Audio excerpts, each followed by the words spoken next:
This is Irvin from Resilience Occupational Therapy. Today I want to talk a little bit about chairs. Now, you've probably all heard the line, the sitting is the new smoking, or if you haven't, I'm sure you will at some point soon. Sitting is a problem, especially when you're sitting with the chair at the back. What we're doing is we're leaning our backs into the chair, and there are very few things, except for maybe sitting on the ground against a tree or something, times in our natural evolution where we have actually had our back supported while we're sitting. So having a chair like this, where your back is resting up against the back, really is not a great position for you to be in all the time. Ideally, if you're going to be in a chair with a back, just don't use it. Shift forward a little bit. It's good to feel your sits bones and to feel your feet in the floor. And then you can do your typing, you can talk with people. Try not to use the back of the chair too much. That gives you more tone for your back and develops some of that strength and core stability. And that can really help with a lot of health concerns. So in my office, I have sort of three different chairs. I have that chair with the back on it that often I have for clients to sit in initially because we're used to that. I don't necessarily recommend throwing out your backed chairs immediately because you really need to build up that core stability to be used to it. But often I'm on a rolling chair.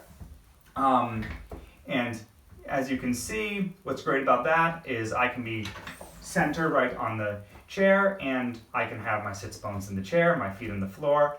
I like the rolling chair because aside from the fancy being able to spin around to do the next thing, if I'm working on two different surfaces, I like it also because it rolls, I can actually shift a little bit while I'm working, which means I'm moving my lower body while I'm actually in the chair. And I think that can really help the low back and the hips, and if we're not going to be standing up anyway, it's kind of good to have something that shifts a little bit.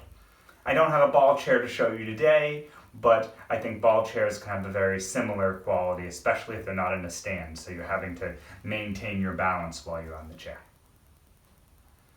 Also in my clinic, you will find the Cello Bench, which I use when I'm doing a lot of back work with people, where they're having to use their back muscles while I'm working with them.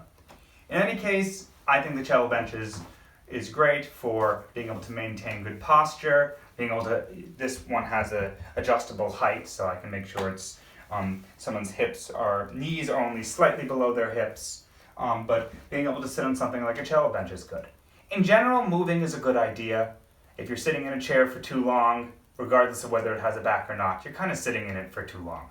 I recommend getting up every 10 minutes if you can, even if it's just standing up to reach for something, and then sitting back down. That can kind of reset things and help stabilize your back and get more mobility to your low back, your sacrum, and just your blood flow in general. I hope you enjoyed this video. If you could like it down below and subscribe, that would be great.